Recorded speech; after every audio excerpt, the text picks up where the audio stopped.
Well, we're less than 2 weeks away from the deadline to file your income taxes. For more on how the public service strike could impact you, we're joined live by Vern Krishna, professor of tax law at the University of Ottawa. Thank you so much for joining us this afternoon.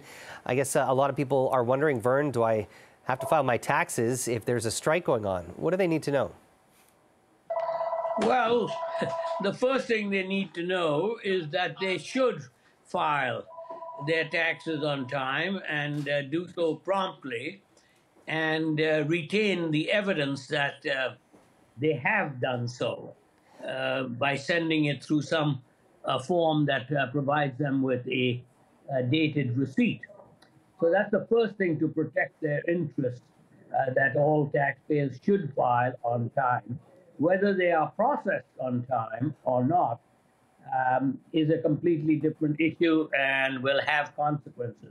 Well, that was my next question is, given the impact of this strike, and we don't know exactly how long it's going to last, how could this potentially impact the processing of people's tax returns? Well, we don't know exactly, one, how long the strike is going to be, and two, what, if any, relief the government is going to provide for taxpayers. First and foremost, there will be interest charges on amounts that are due and outstanding. And those charges are very high, much higher than people realize. They are approximately 7 to 8% on a daily compounded basis.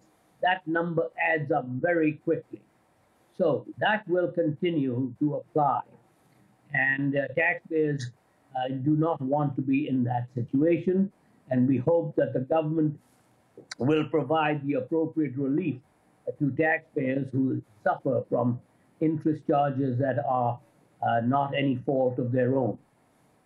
Would a strike like this impact maybe the tax deadline at all? Could we see maybe the government have any kind of extension due to the strike with the CRA? They should. That's easy to do. After all, the strike is not the fault of the taxpayers. The strike is an issue between the Treasury Board and the unions. The taxpayers are innocent parties in the entire process, and the government should provide appropriate relief, which is very easy, simply by extending the time that taxpayers need to file their returns. That's probably the easiest solution. The second is to suspend interest payments during the time of the strike. Vern Krishna, professor of tax law at the University of Ottawa. We appreciate your time and perspective. Thank you. Thank you very much. All the best.